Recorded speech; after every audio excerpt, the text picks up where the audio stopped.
بسم اللہ الرحمن الرحیم۔ حضرت امام حنیفہ ایک روز ظہر کی نماز کے بعد گھر تشریف لے گئے۔ بلا خانہ پر آپ کا گھر تھا۔ جا کر آرام کرنے کے لیے بستر پر لیٹے، اتنے میں کسی نے دروازے پر نیچے دستک دی۔ امام صاحب اٹھے، زینے سے نیچے اترے۔ دروازہ کھلا تو ایک شخص کھڑا تھا۔ امام صاحب نے اس سے پوچھا کہ کیسے آنا ہوا؟ اس نے کہا کہ ایک مسئلہ معلوم کرنا ہے۔ امام صاحب فرمانے لگے، اچھا بھائی، کیا مسئلہ معلوم کرنا ہے؟ اس نے کہا کہ میں کیا بتاؤں، جب میں آ رہا تھا تو مجھے یاد تھا کہ کیا مسئلہ معلوم کرنا ہے، لیکن اب میں بھول گیا، یاد نہیں آ رہا کہ کیا پوچھنا ہے۔ امام صاحب نے فرمایا، اچھا بھائی، جب یاد آ جائے تو پھر پوچھ لینا۔ آپ نے اس کو برا بھلا نہیں کہا، نہ ہی اس کو ڈانٹا، بلکہ خاموشی سے اوپر چلے گئے۔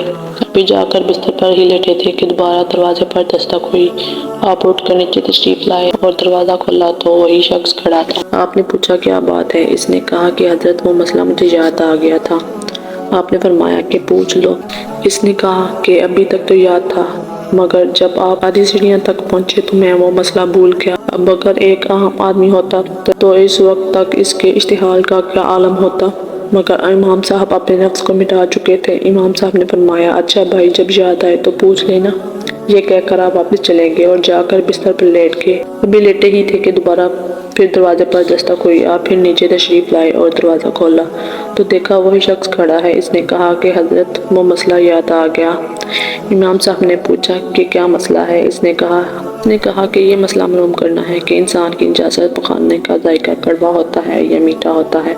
اگر کوئی دوسرا آدمی ہوتا اور وہ اب تک ضبط بھی کر رہا ہوتا تو اس سوال سے کے بعد اس کے صبر کا پیمانہ ٹوٹ جاتا، لیکن امام صاحب نے بہت اطمینان سے جواب دیا کہ انسان کی نجاست اگر تازہ ہو تو اس میں کچھ مٹھاس ہوتی ہے، اور اگر سوکھ جائے تو وہ کڑواہٹ پیدا کرتی ہے۔ پھر وہ شخص کہنے لگا، آپ نے چکھ کر دیکھا ہے؟ حضرت امام حنیفہ نے فرمایا کہ ہر چیز کا علم چکھ کر حاصل نہیں کیا جاتا، بلکہ بعض چیزوں کا علم عقل سے حاصل کیا جاتا ہے، اور عقل سے معلوم ہوتا ہے کہ تازہ نجاست پر مکھی بیٹھی ہے اور خشک پر نہیں بیٹھی۔ اس سے پتہ چلا کہ دونوں میں فرق ہے، ورنہ مکھی دونوں پر بیٹھی ہوتی۔ جب امام صاحب نے یہ جواب دیا تو اس شخص نے کہا، امام صاحب، میں آپ کے سامنے ہاتھ جوڑتا ہوں، مجھے معاف کیجیے، آپ کو بہت ستایا، لیکن آج آپ نے مجھے ہرا دیا۔ امام صاحب نے پوچھا کہ میں نے کیسے تمہیں ہرا دیا؟ اس شخص نے کہا کہ ایک دوست سے میری بحث ہو رہی تھی کہ میرا کہنا تھا حضرت سفیان ثوری علم کے اندر سب سے زیادہ بردبار ہے اور نہ غصہ کیا اور نہ غصہ کرنے والے بزرگ ہیں، اور میرے دوست کا کہنا تھا کہ سب سے زیادہ